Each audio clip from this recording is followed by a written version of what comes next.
이 새벽 우리에게 주시는 하나님의 생명의 말씀은 창세기 20장 1절에서 18절 말씀입니다. 제가 하나님의 말씀을 봉독하겠습니다. 아브라함이 거기서 네게부 땅으로 옮겨가 가데스와 술 사이 그랄에 거류하며 그의 아내 사라를 자기 누이라 하였으므로 그랄 왕 아비멜렉이 사람을 보내어 사라를 데려갔더니 그 밤에 하나님이 아비멜렉에게 현몽하시고 그에게 이르시되 내가 데려간 이 여인으로 말미암아 내가 죽으리니 그는 남편이 있는 여자임이라. 아비멜렉이 그 여인을 가까이 하지 아니하였으므로 그가 대답하되 주여 주께서 의로운 백성도 멸하시나이까. 그가 나에게 이는 내 누이라고 하지 아니하였나이까. 그 여인도 그는 내 오라비라 하였사오니 나는 온전한 마음과 깨끗한 손으로 이렇게 하였나이다. 하나님이 꿈에 또 그에게 이르시되 내가 온전한 마음으로 이렇게 한 줄을 나도 알았으므로 너를 막아 내게 범죄하지 아니하게 하였나니 여인에게 가까이 하지 못하게 함이 이 때문이니라. 이제 그 사람의 아내를 돌려보내라. 그는 선지자라. 그가 너를 위하여 기도하리니 내가 살려니와 내가 돌려보내지 아니하면 너와 내게 속한 자가 다 반드시 죽을 줄 알지니라. 아비멜렉이 그날 아침에 일찍 일어나 모든 종들을 불러 그 모든 일을 말하여 들려주니 그들이 심히 두려워하였더라. 아비멜렉이 아브라함을 불러서 그에게 이르되 내가 어찌하여 우리에게 이렇게 하느냐. 내가 무슨 죄를 네게 범하였기에 내가 나와 내 나라가 큰 죄에 빠질 뻔하게 하였느냐. 내가 합당하지 아니한 일을 내게 행하였도다 하고 아비멜렉이 또 아브라함에게 이르되 내가 무슨 뜻으로 이렇게 하였느냐. 아브라함이 이르되 이곳에서는 하나님을 두려워함이 없으니 내 아내로 말미암아 사람들이 나를 죽일까 생각하였으며 또 그는 정말로 나의 이복누이로서 내 아내가 되었음이니라. 하나님이 나를 내 아버지의 집을 떠나 두루 다니게 하실 때에 내가 아내에게 말하기를 이후로 우리가 가는 곳마다 그대는 나를 그대의 오라비라 하라. 이것이 그대가 내게 베풀 은혜라 하였었노라. 아비멜렉이 양과 소와 종들을 이끌어 아브라함에게 주고 그의 아내 사라도 그에게 돌려보내고 아브라함에게 이르되 내 땅이 내 앞에 있으니 내가 보기에 좋은 데로 거주하라 하고 사라에게 이르되 내가 은천개를 내 오라비에게 주어서 그것으로 너와 함께한 여러 사람 앞에서 내 수치를 가리게 하였노니 내 일이 다 해결되었느니라. 아브라함이 하나님께 기도하매 하나님이 아비멜렉과 그의 아내와 여종을 치료하사 출산하게 하셨으니 여호와께서 이왕에 아브라함의 아내 사라의 일로 아비멜렉의 집에 모든 태를 닫으셨음이더라. 아멘. 오늘은 지켜야 할 자리를 지키라 라는 제목으로 하나님 말씀 증거하도록 하겠습니다. 창세기 20장은 믿음의 조상 아브라함이 저지른 아주 어처구니 없는 실수의 이야기를 담고 있습니다.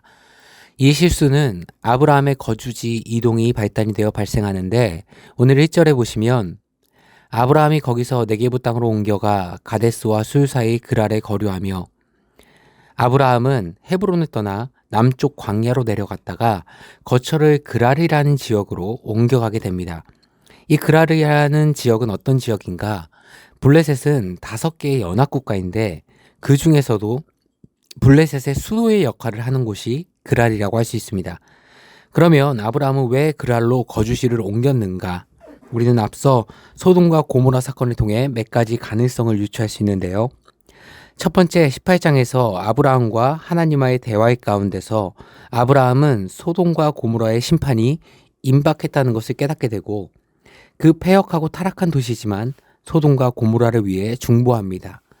처음에는 50명, 그 다음에는 45명, 40명, 30명, 20명, 마지막에는 몇 명의 의인이 있다면 멸하지 말아달라 하나님께 요청합니까? 창세기 18장 32절에 보면 아브라함이 또 이르되 주는 노하지 마옵소서. 내가 이번만 더 아뢰리이다. 거기서 10명을 찾으면 어찌하려 하시나이까? 이르시되 내가 10명으로 말미암아 멸하지 아니하리라. 최종 10명의 의인이 있다면 하나님께서는 소돔과 고모라를 멸하지 않겠다 약속하시죠. 그런데 그날 새벽 아브라함은 어떤 장면을 보았습니까? 19장 27절과 28절을 보시면 아브라함이 그 아침에 일찍 일어나 여호와 앞에 서 있던 곳에 이르러 소돔과 고모라와 그 온 지역을 향하여 눈을 들어 연기가 온기가마의 연기같이 치솟음을 보았더라. 소돔과 고모라에서 온기가마의 연기 나듯 온 지역에 불심판이 임함을 보게 됩니다. 그리고 그날 알게 되었을 겁니다. 결국 10명의 의인이 없어서 하나님께서는 저들을 심판하셨구나. 그리고 거기 살고 있던 롯도 심판을 피하지 못하고 죽었을 거라 생각했을 겁니다. 그럼 자식과 같이 사랑하던 조카를 잃어버린 아브라함의 입장에서는 그 슬픔을 상기시키는 그 지역을 떠나고 싶겠죠. 이게 첫 번째 이유가 아니었을까 추측합니다.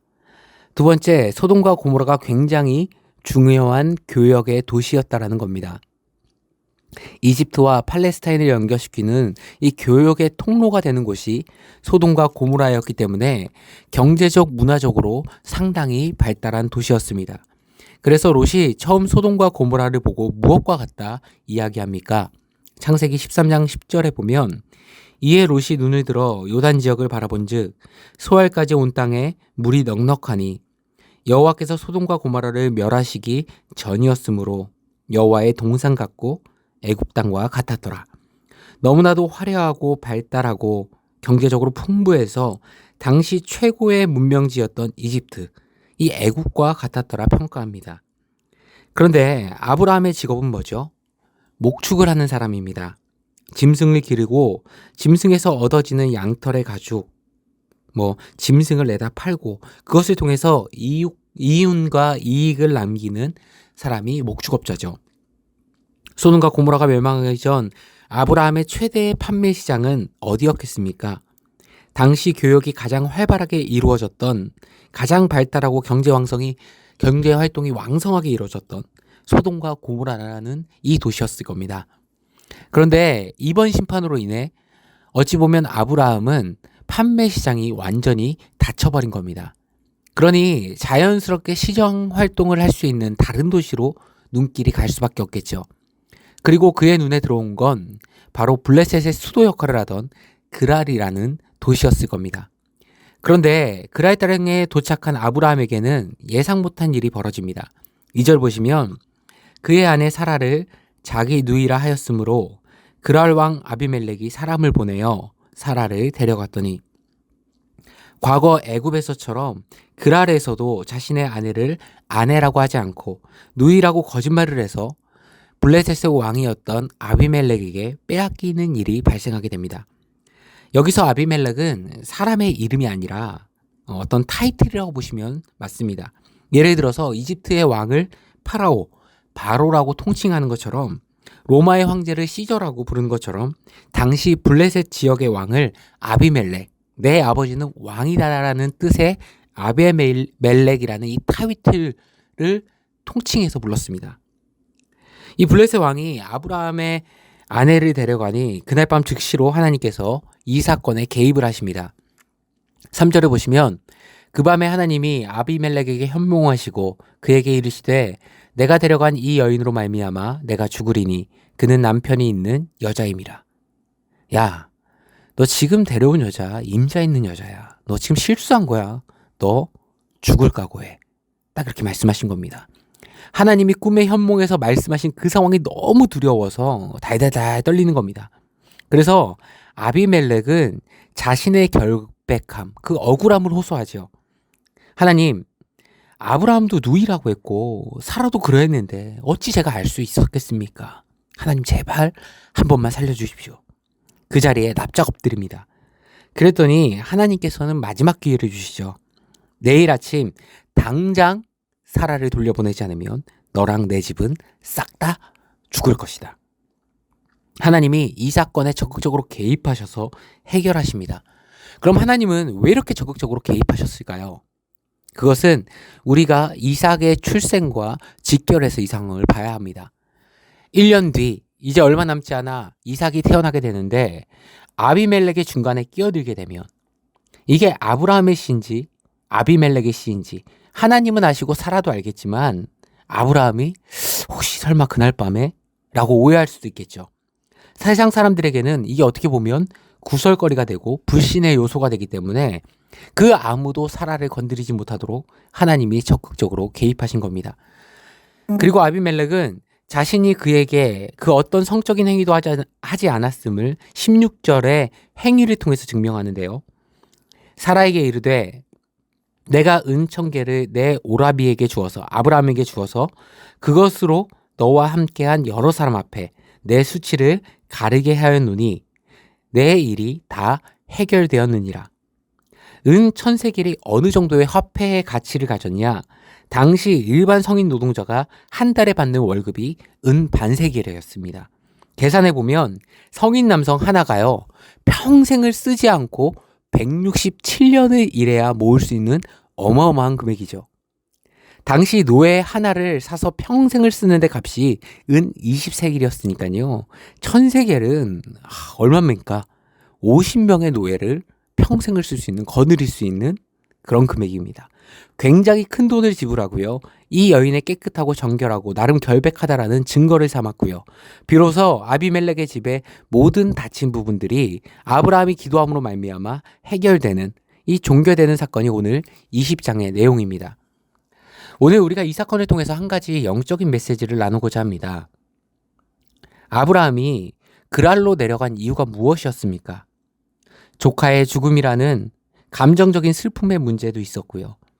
판매 시장의 확보라는 지극히 당연한 생계와 경제적인 문제도 있었습니다. 우리가 여러 가지 원인들을 생각해 볼 수 있지만 중요한 것은 결국 하나님의 사람, 믿음의 조상이 된 아브라함이 약속의 땅을 떠나 약속의 땅 바깥에 있는 블레셋의 땅으로 삶의 터전을 옮긴 것. 하나님이 주신 약속의 말씀이 고려되지 않은 선택이었다는 겁니다. 쉽게 말해 자신이 있어야 할 곳을 떠나 잊지 말아야 할 곳에 머물었던 사실이 가장 큰 원인이었습니다. 기억하십시오. 믿음의 사람들은 벗어나지 않아야 되는 은혜의 자리가 있습니다. 주일 성수의 자리, 수요 예배, 금요 예배, 하나님을 예배하는 그 예배의 자리, 새벽마다 기도의 등불을 켜는 기도의 자리, 교사로서, 구역장으로서, 집사로서, 권사로서, 장로로서 내게 주신 그 헌신과 사명의 자리. 그 자리가 내 마음의 어려움으로 인해, 내 삶의 문제로 인해, 내 경제적인 여건과 상황으로 인해 내려놓고 그 자리를 벗어나게 된다면, 떠나게 된다면 그것은 하나님 보시기에 옳지 않을 뿐더러 그 인생에서는 크나큰 패착이 된다는 사실입니다. 사랑하는 성도님들, 지키셔야 하는 그 하나님의 백성으로서의 자리를 끝까지 사수하시는 게 복입니다. 오늘 이 하루를 살아가실 때 내게 주신 자리, 직장에서도, 가정에서도, 교회에서도 하나님이 내게 부여하신 그 말씀의 자리를 신실하게 지키시고 하나님의 뜻이 있는 곳에 우리 발걸음이 머무시는 귀한 하나님의 백성들 되기를 간절히 축원합니다. 함께 기도하시겠습니다. 사랑이 많으신 하나님 아버지 감사합니다. 우리의 생각과 판단보다 하나님의 말씀에 의지하는 주의 백성들이 되게 하여 주옵소서. 상황과 여건과 마음과 감정에 휩쓸려 마땅히 내게 주신 그 자리를 놓아버리는 것이 아니라 하나님의 백성으로서 우리가 끝까지 사수해야 될 그 자리에 서 있는 오늘 하루가 되게 하여 주시옵소서. 이 모든 말씀 우리 주 예수 그리스도의 이름으로 기도드리옵나이다. 아멘.